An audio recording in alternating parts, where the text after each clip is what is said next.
জুমার নামাজে মসজিদে জায়গা হয় না, আর ফজরের সময় এক কাতারও ভরে না। এটা সাতক্ষীরায় সমস্যা নাই, আমি বাংলাদেশ অন্য জায়গার কথা বলছি, আপনারা আবার মনে কষ্ট নিয়েন না, হুজুর আমাদের মনে হয় বদনাম হচ্ছে। সাতক্ষীরায় সমস্যা নাই, বাংলাদেশে বহু জায়গায় আছে। আপনার মাগরিবেও প্রচুর মুসল্লি, কিন্তু ফজরে ইমাম সাহেব, মুয়াজ্জিন সাহেব আর 2-3 জন মুরব্বী সাহেব, শেষ খতম।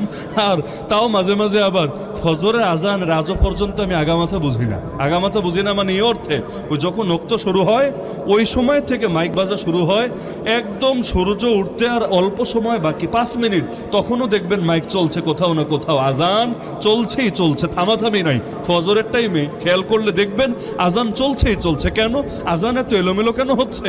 এলোমেলো জন্য হচ্ছে, আজান যারা দিবেন মুসল্লি এত কম, আসলে ওনাদেরও একটু অলসতার কারণে দেরি হয়ে গেছে, এজন্য উঠতে উঠতেই হয়তো 5 মিনিট 10 মিনিট 20 মিনিট এদিক সেদিক হয়েছে। অথবা এলাকায় অন্য কেউ নাই, একজন মুরব্বী এসে তিনি মসজিদ খুলে মাইক চালু করে ফু দিয়ে আজান শুরু করে দিয়েছে। এজন্য দেখবেন সালাম ফিরিয়ে আপনার দোয়া দরুদ শেষ, আর এক মসজিদে মাত্র মাইক চালু করেছে, হয় না ফজরের সময়। অথচ ফজরের ইবাদত তার জন্য, মাগরিবের ইবাদত যার জন্য। জুমা পড়লেও যিনি খুশি, ফজর পড়লেও তিনি খুশি। উল্টো ফজরের দামটা এত বেশি, নবীজি বলেন যে ফজর আদায় করে সে আল্লাহর নিরাপত্তায় থাকে, দুনিয়ার নিরাপত্তায় না, ডিজিএফআই নিরাপত্তায় না, প্রশাসনের নিরাপত্তায় না। মান সাল্লা সুবহা ফাহুয়া ফি জিম্মাতিল্লাহ, যে ব্যক্তি ফজরের নামাজ আদায় করে সে আল্লাহর নিরাপত্তায় থাকে। এমনকি নবীজি বলেন মানুষ যখন ঘুমায় শয়তান এসে তার মাথার পেছনে 3টা গিট্টু দিয়ে দেয়, 1টা না 2টা না 3টা গিট্টু লাগিয়ে দেয় মাথার পেছনে, সামনে না, কারণ সামনের চাইতে পেছনটা দুর্বল।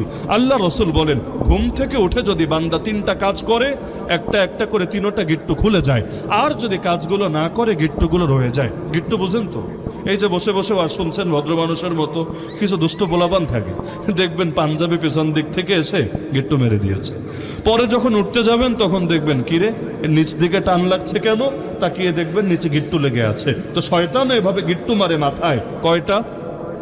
এই যে রাত্রে একটু পরে ঘুমাবেন না, আপনাদেরও মারবে, যত বড় পীর সাহেব হন আপনারও মারবে। নবীর সহিহ হাদিস।